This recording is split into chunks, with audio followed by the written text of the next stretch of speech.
자, 그러면 또 우리 시작합시다. 졸면서 들으면서도 다 하셔. 천재들은 알고 뭘 하시네. 자, 시작하겠습니다. 몰랐던 거예요. 예. 자, 두 번째 트리오의 세 번째 사건입니다. 이 9장 1절에서부터 8절에 나오는 내용인데요.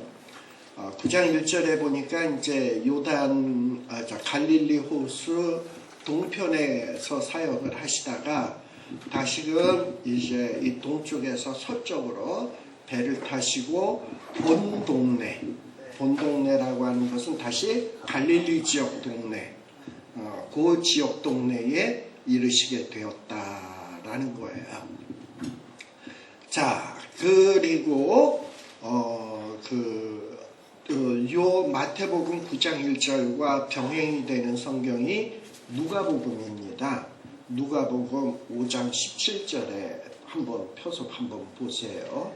예수님이 이렇게 본동네에 이르게 되었을 때 어떤 일들이 벌어지게 되었는가 하는 거예요. 누가복음 5장 17절에 보면 이렇게 본동네에 이르러서 하루는 가르치실 때에 갈릴리 각촌과 누가복음 5장 17절이에요. 지금 갈릴리 지역에 있으니까 갈릴리 각촌, 또 어디? 유대. 그러면 갈릴리에서 유대면은 한참 내려와야 돼요. 또 예루살렘에서 갈릴리까지 걸어서 한 3일 길 가요. 네.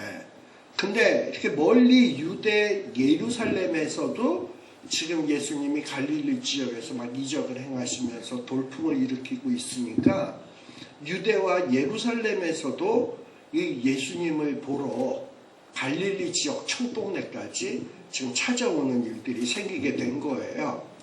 근데 이 예수님을 찾아온 사람들 가운데는 누가 있냐? 일반 평민들 뿐이냐? 아니에요. 바리새인들, 교법사. 이 교법사라고 하는 것은 율법의 말씀을 가르치는 교법사들. 이런 사람들도 예수님이 어떻게 이적을 베푸나 이런 거를 보기 위해서 찾아오게 된 거예요. 그러다 보니 사람들이 지금 엄청 많은 사람들이 지금 이 예수님을 찾아와서 예수님 주변에 있다라는 것을 알 수 있습니다. 자, 그런데 그 다음에 누가복음 5장 18절에 보면 얼마만큼 사람들이 많이 왔냐? 이렇게 사람들이 예수님을 찾아온 이유는 병 고치는 능력이 주님에게 함께 있다는 것을 알고 이렇게 사람들이 많이 찾아왔어요. 그랬는데 5장 18절에 보면 한 중풍병자를, 이 중풍병자는 자기가 걸을 수가 없잖아. 그러니까 사람들이 침상에 메고 예수님에게 치료받기 위해서 예수님에게 오려고 했는데 워낙에 사람들이 많이 모여가지고 19절 무리가 너무 많아서 이 침상을 메고 들어갈 길을 얻지를 못했어요. 그래서 어떡하냐? 저쪽 뒤편으로 돌아가서 지붕으로 올라가서 예수님이 건물 안에 있다 보니까 기와를 벗기고 천정을 뜯어가지고 병자를 침상채 무리 가운데로 예수 앞에 달아내렸다. 이런 걸 보면 얼마나 많은 무리가 모여 있었나 하는 것을 알 수 있고, 이 중풍병자가 도저히 예수님에게 도달할 수 없을 정도로 사람이 많았구나 라는 것을 알 수 있습니다. 한국에 10월 3일, 그 다음에 10월 9일 저 광화문 일대에 사람들이 너무 많아가지고 그 광화문을 이렇게 해서 걸어오는데 10분이면 걸어올 길을 지나올 수가 없어서 뒷길로 저 서성길이라든지 저쪽 종로 쪽 저쪽으로 돌아온다든지 해가지고 보통 10분 갈 거리를 1시간 반, 2시간씩 걸어가고 그랬다 그러더라고요. 그렇게 사람이 많아가지고. 그러니까는 지금 아마 이 예수님 있는데도 지금 사람들이 이렇게 모였던 것 같아요. 누가복음에 보니까. 자, 바로 요거를 여러분들이 염두에다 두시고 마태복음으로 다시 가야 돼요. 자, 그러니까 누가복음은 굉장히 지금 이 상황을 상세하게 기록하고 있습니다. 근데 마태복음에서는 뭐라고 기록하냐? 그냥 본 동네에 이르셨다. 그리고 침상에 누운 중풍병자를 사람들이 데리고 왔다. 라고 돼 있어요. 근데 요 사람들도 요 마태복음하고 병행이 되는 마가복음에서는 마가복음 2장 3절에서는 사람들이 아니라 몇 명이 데리고 온 걸로 돼 있냐면 4명이 데리고 왔다라고 돼 있어요. 근데 여기 마태복음이나 아까 읽었던 누가복음에는 4사람이라는 얘기는 안 나오고 사람들이라고만 돼 있어. 사람들. 근데 누가복음에서는 4사람이라고 돼 있어. 자, 그러면 이 4사람은 과연 중풍병자랑 무슨 관계일까? 흔히들 많은 사람들은 이 4사람은 아마 중풍병자의 절친 아닐까? 뭐 이렇게 생각을 하는데 그건 사복음서 어디에도 절친이라는 친구라는 얘기는 안 나와요. 사람들, 뭐 4사람 요 얘기만 나와 있지. 근데 어쨌든 중풍병자를 사랑하는 사람이면 틀림이 없지. 데리고 온 걸 보면. 그리고 막 위에 가서 지붕을 뜯을 정도로 열성을 보인 걸 보면 이 중풍병자가 간절히 낫기를 원하는 사람들이었지. 가족이거나 친구거나 정말 이 중풍병자를 사랑하는 사람이겠죠. 그런데 예수님께서 바로 이 4사람들의 믿음을 보시고 이제 이 병자를 고쳐주게 되는 거예요. 근데 이 중풍병자에게 하는 이야기를 잘 봐야 돼. 마태복음 9장 2절에 보면 중풍병자에게 이르되 뭐라고 얘기를 하고 있습니까? 마태복음 9장에 소자야라고 얘기를 하고 있어요.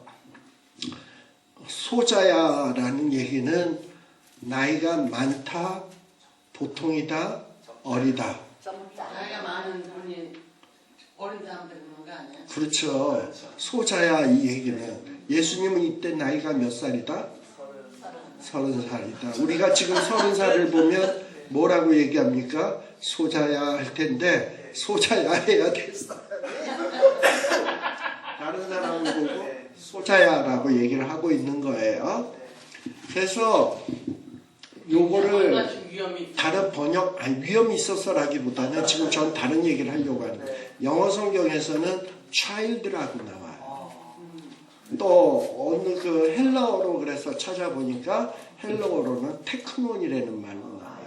테크논. 근데 이런 말은 분명히 뭐냐면 나이 많은 사람이 나이가 몇이 됐던 나이 많은 사람이 나이 적은 사람에게 할 얘기지 나이 적은 자는 나이 많은 사람에게 절대 할 수 없는 말이라는 거예요. 자, 그렇다면 지금 최소한 분명한 사실은 이 중풍병자는 나이 30 미만일 것이다. 그러면 중풍병은 보통 나이 많아서 걸려요? 30대 미만에 걸려요? 30대 미만에는 중풍병이 웬간해서는 안 걸려요. 그렇죠? 웬간해서 안 걸리는 병입니다. 그런데 지금 이 소자라는 사람은 중풍병을 앓고 있어요.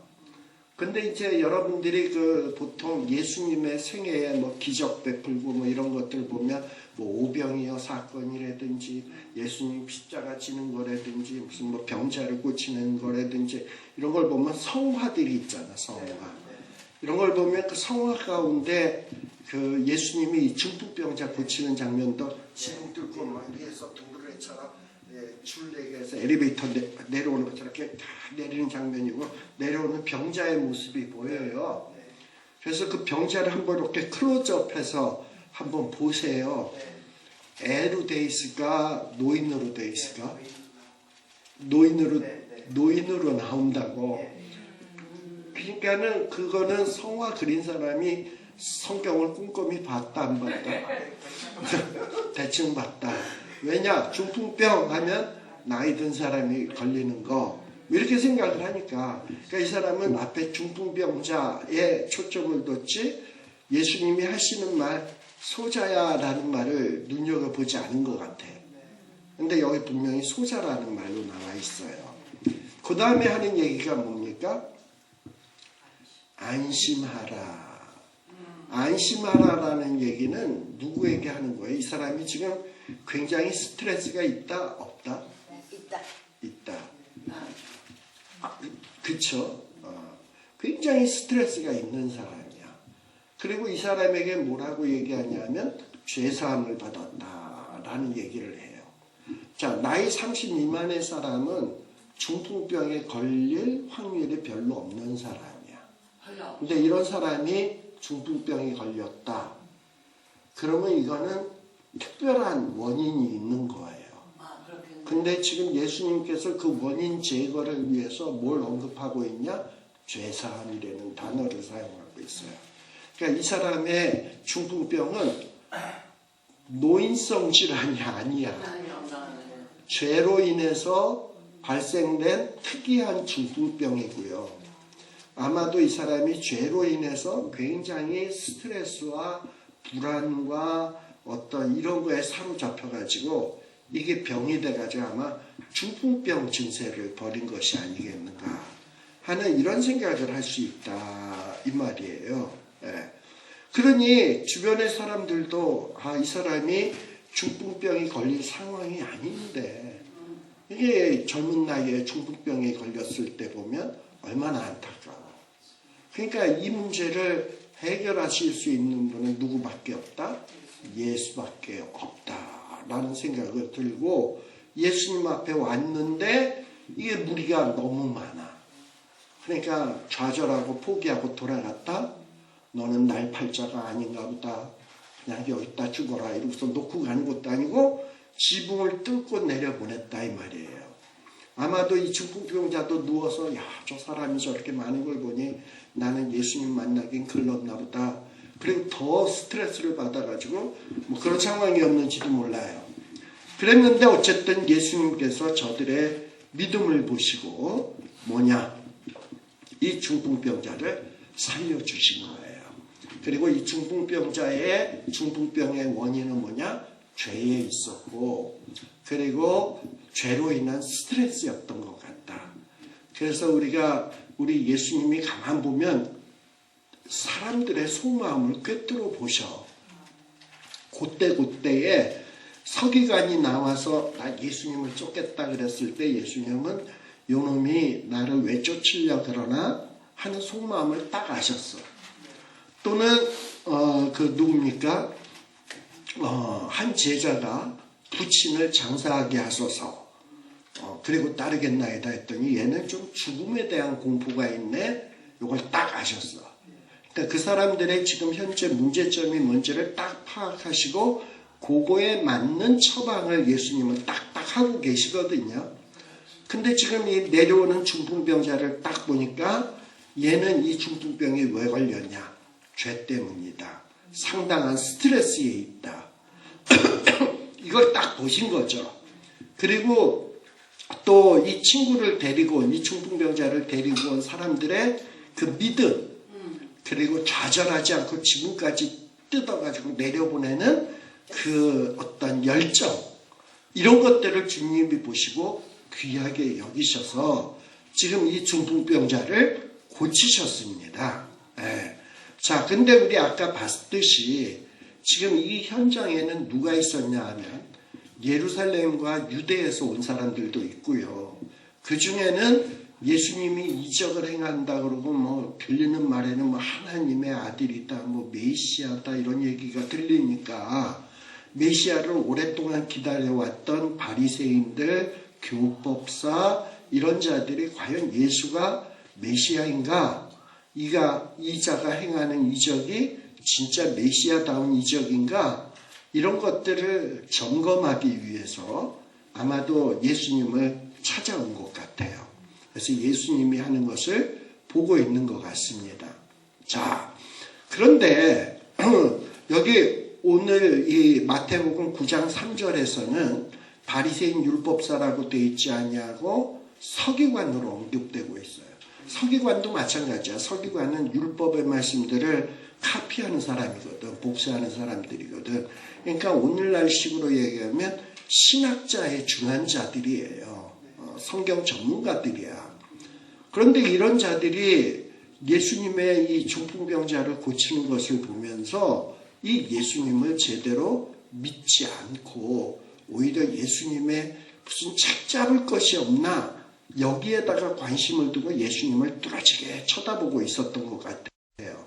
그러니까는 이 중풍병자를 달아내리는 사람들은 예수님에게 나아가면 병이 낫는다라는 믿음이 있었지만 이 사람들은 예수님이 혹시 뭔가 택트집 잡을 게 없나 요거를 관심을 기울여서 쳐다보고 있는 거예요. 자, 그랬는데 어떻게 했습니까?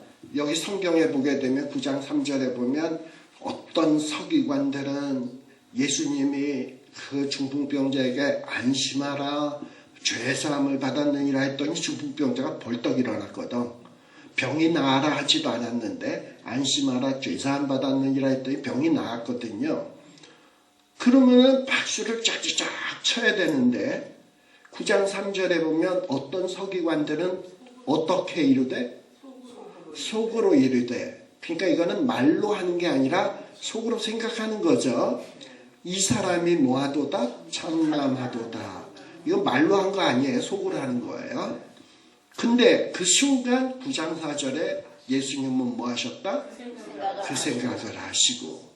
그러니까 지금 예수님은 중풍병자의 속도 꿰뚫어 보고 계시고 중풍병자를 달아내린 사람들의 믿음도 꿰뚫어 보시고 예수님의 그 행동을 보시고 참남하다고 비웃고 있는 서기관들의 마음도 꿰뚫어 보고 계시는 거야.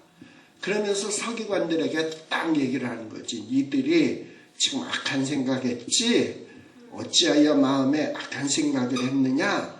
그냥 딱 아신 거야. 우리 주님은 그 마음을 다 아시는 거예요. 그러니까 이 서기관들이 솔직히 얼마나 당황하겠어요. 자기가 속으로 생각하는 건데 깜짝 놀랐겠지. 자기 속이 들키는 것만큼 당황스러운 일 없잖아요. 아니라고 할 수도 없고 진짜 그랬는데 그러면서 예수님이 하시는 말이 더 당황스러워.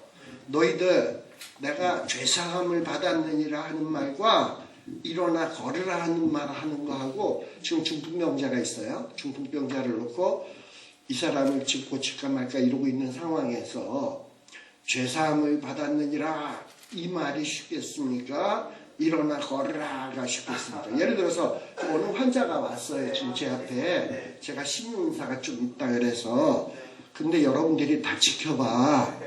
그랬는데 내가 이 사람 보고 죄사함 받았느니라 이 말을 할까? 아니면 뭐 예를 들면 소경이었다. 눈이 뜰지어다 하는 게 나을까 이랬을 때 저는 어떻게 하는 게 안전할까요?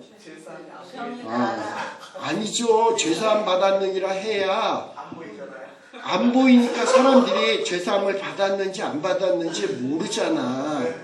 근데 소경 보고 눈 떠라 이랬는데 안 떠버리면 저는 완전히 가짜가 되는 거잖아. 그 주체가 완전히 가짜가 되는 거잖아. 그러니까 예수님이 지금 무리가 보통 많아? 막 달아내릴 정도로 지금 모여있는 상황에서 이 상황에서 중풍병자가 나라 이래야 되는데 만약에 안 나면 어떡해. 근데 예수님은 뭐라 그랬냐면 그 죄사함 받았느냐 이러니까 아마 서기관은 그러면 그렇지 네가 못 고치니까 지금 엉뚱한 얘기를 하고 자빠졌구나 이러고 얘기하는 거지. 참남하도다 말 속에는 그 말이 있는 거예요. 네가 나를 아주 우습게 보는구나. 내가 너희들처럼 그런 어떤 애매한 상황에 죄사함 받았니라 니들처럼 위기를 모면하기 위해서 그렇듯이 그 정도로밖에 나를 안 보는구나. 그래서 물어본 거지. 내가 이 순간에 죄사함 받았다. 곧 일어나 걸으라. 둘 중에 어느 말이 쉽겠냐? 그러면 뭐 죄사함이 쉽다고 얘기할 수밖에 없죠. 근데 지금 상황은 어떻게 됐어요? 일어나 걸어갔잖아. 그러니까 그 얘기는 무슨 얘기예요? 예수님은 고칠 능력도 있고 죄 사하는 권세도 있다는 거예요. 특히 그 당시에 율법사나 바리새인들이나 서기관 같은 사람들은 어떤 사람이 병이 걸리면 특히 불치병 같은 거는 신의 저주라고 생각을 했어요. 우리 그 레위기 26장에 보게 되면 하나님의 율례와 법도를 지키지 않냐면 이거 뭐 폐병에 걸릴 것이다. 무슨 뭐 열병에 걸릴 것이다. 그래도 회개치 않으면 7배나 더 할지라. 그리고 또 뭐 이러고서 나와요. 그래서 어떤 병이 하나님의 율례를 행하지 않았거나 죄를 지었기 때문이라고 생각을 한다고. 병의 원인은 특히 불치병인 경우에. 그렇기 때문에 이 불치병이 낫기 위해서는 나으려면 죄사함을 받아야 된다고 생각을 했어. 죄사함을 받지 않고서는 병이 나을 수 없다라는 생각을 했단 말이죠. 근데 이 죄사함의 문제는 누구만이 할 수 있는 겁니까? 하나님만이 할 수 있는 거잖아, 이들이. 근데 지금 예수님이 죄사함 받았다 그러면은 예수님이 하나님이라는 얘기 아닙니까? 그러니까 이 서기관 입장에서 보니까 참남한 거야. 이래서 참남할 수도 있고, 예수님이 무리를 속이기 위해서 쉬운 말, 죄사함 받았다 라고 얘기하는 거 아닐까, 그래서 참남하다 라고 생각도 할 수 있고. 근데 이런 복잡한 생각을 예수님은 다 꿰뚫어 보시는 거예요. 그러면서 어느 게 더 쉽겠냐 이렇게 대처 물으시면서 9장 6절에는 예수님이 뭐라고 얘기하냐. 야, 지금 중풍병자 낫는 거 봤지? 그리고 나는 지금 말을 무슨 말 했니? 안심하라, 죄사함 받으라 그랬지? 내가 병나란 얘기는 안 했어. 근데 이 사람 일어났잖아. 그러니 뭐가 증명된 거야? 인자가 세상에서 죄사하는 권세가 있는 줄을 너희로 알게 하기 위해서다 라는 거예요. 그리고서는 중풍병자에게 뭐라고 얘기하냐? 침상에서 일어나 들고 가 이런 거예요. 진짜 어려운 얘기를 그들이 생각할 때 어려운 얘기를 한 거예요. 근데 예수님 입장에서는 뭐가 더 어려운 얘기냐? 죄사함 받았다는 얘기가 더 어려운 얘기예요. 그랬더니 그가 벌떡 일어나서 돌아가는 거야. 그랬더니 9장 8절에 보니까 무리가 이런 광경을 보면서 어떻게 생각을 해요? 두려워해요. 기적을 보고 찬양하는 것보다는 뭘 두려워하냐? 속을 꿰뚫어 보는 능력을 보시니까 두려운 거야. 병을 낫게 해주는 그 놀라운 일보다도 저 예수는 서기관의 마음도 알 뿐만 아니라 지금 뭐 중풍병자가 와서 뭐 한 말 있어요? 근데 그 속에 있는 죄까지 다 보시는 주님 아니에요. 그리고 그자가 지금 막 스트레스를 느끼는 것도 아시니까 안심하라는 말도 하는 거 아닙니까? 죄를 아시니까 죄사함 받았다라는 얘기도 하는 거 아니에요. 그런데다가 그 사람의 속을 꿰뚫어 볼 뿐만 아니라 진짜 불치의 병을 폭 낫게도 한단 말이지. 그러니까 이분은 하나님이네. 이렇게 되니까 사람들이 두려운 거예요. 그 예수님을 보면서. 막 두려워하고 이런 권세를 주신 하나님께 막 영광을 돌리고 있는 거죠. 예. 자, 그래서 이것이 사람들에게 굉장히 충격이었던 것 같습니다. 자, 근데 예수님은 지금 우리가 봤지만 예수님의 권세는 사실 예수님이 잔잔하게 말씀을 가르칠 때도 예수님의 권위는 나타났어요.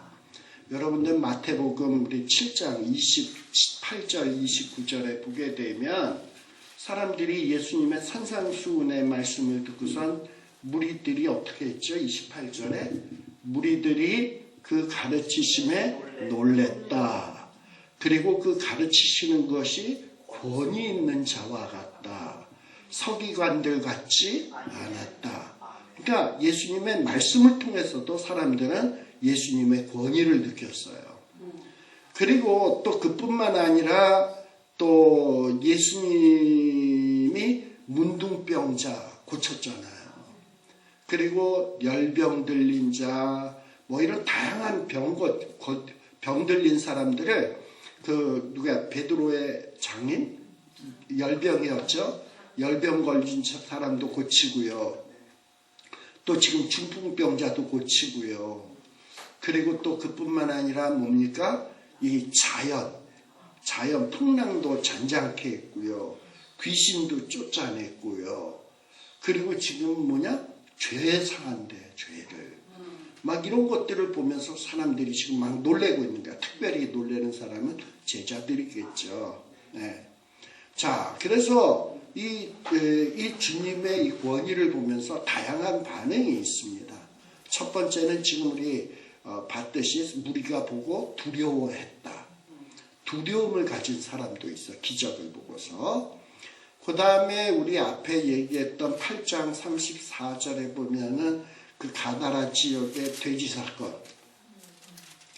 그것을 보고서 시내의 사람들은 이 기적 주님의 권능을 보고서는 어떻게 했냐? 주님이 나가달라고 했어요. 주님을 배척했어요. 반응이. 배척한 사람이 있고요. 또 지금 9장 3절에 보면 주님께서 안심하라 죄사함을 받았느니라 이런 권위 있는 말씀을 하니까 서기관들은 뭐라 그랬냐? 참남하다 막 이러고 얘기를 했어요. 또 9장 8절에 보면 이 중풍병자가 일어나서 걸어가는 모습을 보면서 사람들이 처음엔 두려워했다가 어떻게 하나님이 이런 권세를 주셨는가 하면서 찬양하는 이런 반응도 있었어요. 기적이라고 하는 것은 이렇게 있는데 이 기적을 볼 때에 어떤 사람은 두려워하고 어떤 사람은 믿고 어떤 사람은 막 거리를 두려고 하고 어떤 사람은 참남하다고 하고 기적인데 반응들은 다 다양하다 이 말이에요. 우리는 기적이 나타나면 다 믿을 것 같죠? 아니야. 믿음을 주신 자만이 믿어. 기적 본다고 다 믿는 거 아니라고요. 다 봤거든. 봤는데도 믿음이 없고 하나님이 믿음 주지 않은 자는 어떻게 해서든지 꼬투리를 잡아서 저거는 바알세부부의 권세를 입어서 귀신을 쫓아내는 거다. 이따위 소리를 한다든지 참남하다 저가 하나님이라고 지가 죄사하는 권세가 있다고 어떻게 저럴 수가 있어 이런다든지 또 어떤 자는 주님이 일어나는 기적을 보고서도 그것이 자기한테 조금 손해가 될 것 같고 이러면은 나가 이러고 배척을 한다니까요. 바로 이렇다라는 거예요. 자, 그러면 이 주님의 권위에 대한 가장 적절한 반응은 무엇인가? 이 권위를 딱 보고 저분이 메시아구나. 저분이 주님이구나. 그러면은 그분이 부르실 때에 배척하고 빼고 도망가고 참남하다 그러고 이럴 게 아니라 즉각적으로 깨갱하고 꼬리 내리고 순종하고 따르는 것이 참다운 주님의 제자의 모습이다 라는 거예요. 그거에 관계된 얘기가 9장 9절에서 13절에 나오는 마태의 이야기입니다. 지금 마태복음을 누가 써요? 마태가 쓰죠. 마태는 직업이 뭐예요? 세리예요. 이 세리는 공무원입니다. 공무원이에요. 그것도 이스라엘 공무원이 아니고 이 세리는 로마의 공무원입니다. 자, 마태는 직업이 세리고요. 예수님의 제자였던 베드로와 요한, 안드레, 야고보 얘네들은 직업이 뭐예요? 어부예요. 어부는 때려치면 나중에 어부할 수 있어요? 없어요? 있어요.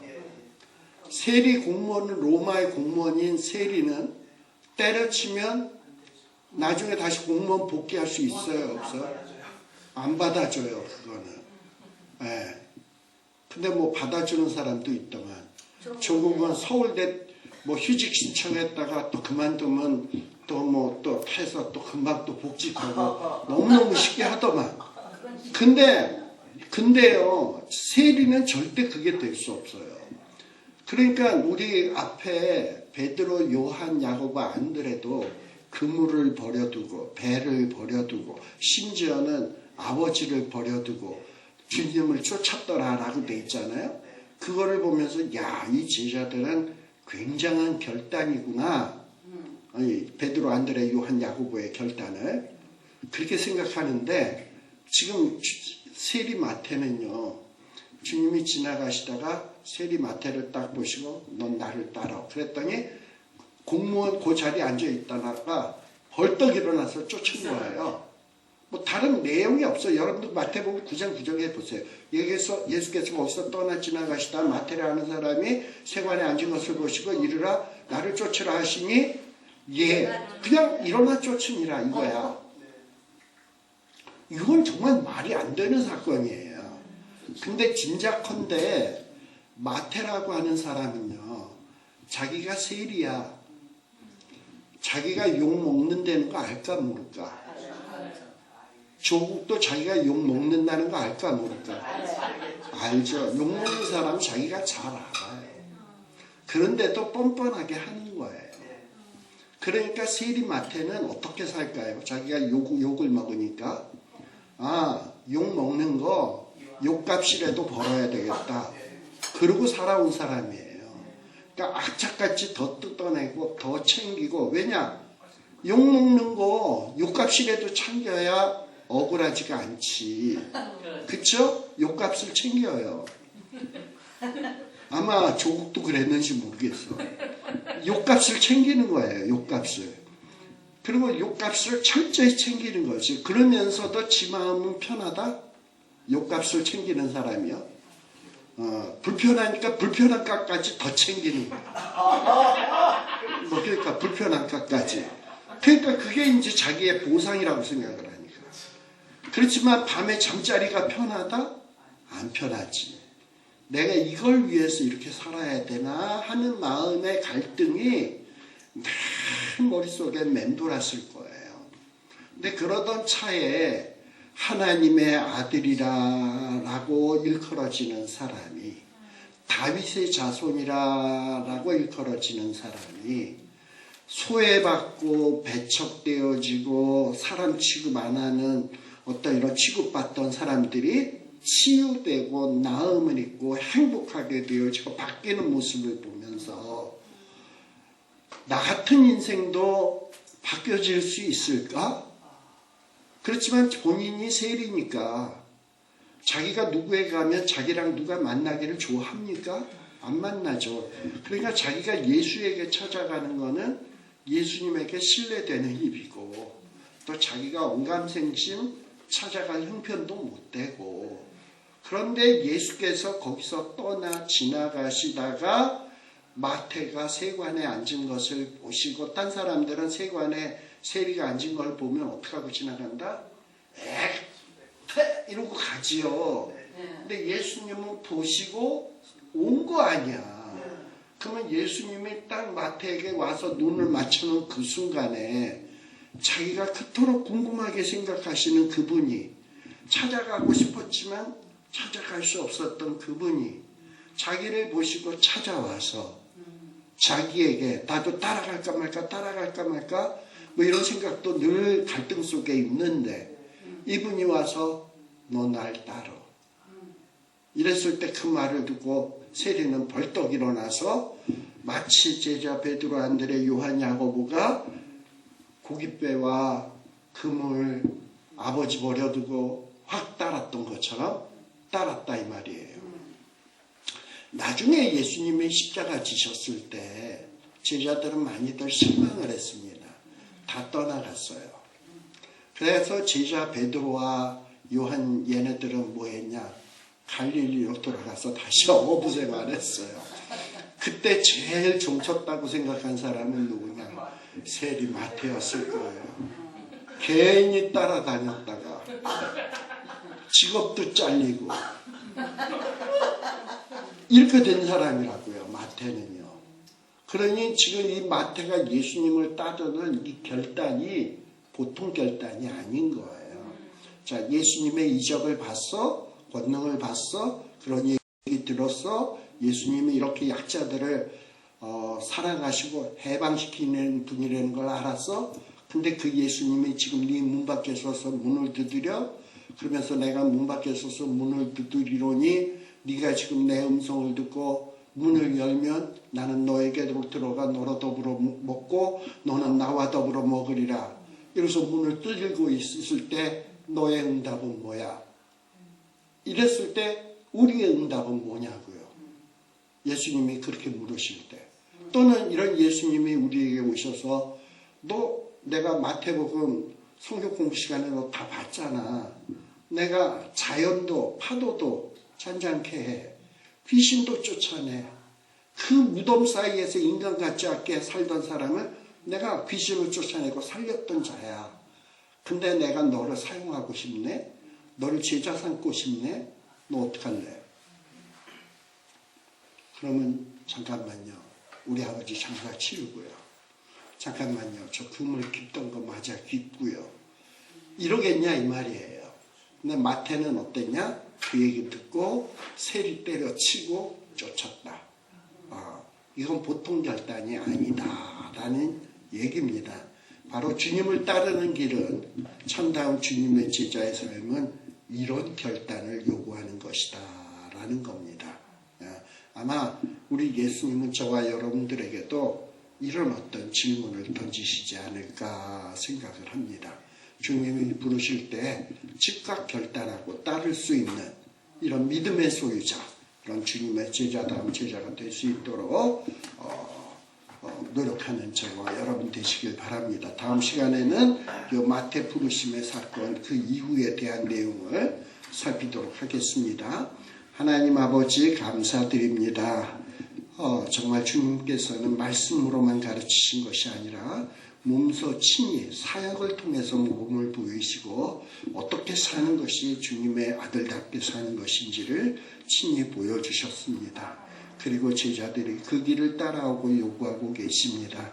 주님의 부르심에 마태처럼 응답할 수 있는 저희들이 되게 하여 주시고 주님을 따라가는 길이 때로는 풍랑의 길이고 또 때로는 배척받는 길이고 가시밭길이고 그리고 좁은 길이고 협착한 길이지만 우리 주님 말씀하실 내가 곧 길이요 진리요 생명이라고 하셨듯 주님 따라가는 길이 생명의 길이며 또 생명을 살릴 수 있는 길이며 정말 가장 풍성한 삶의 길임을 정말 믿고 따라가 그 풍성함을 체험할 수 있는 우리들이 되게 하여 주시옵소서. 예수님 이름으로 기도드립니다. 아멘. 마치겠습니다.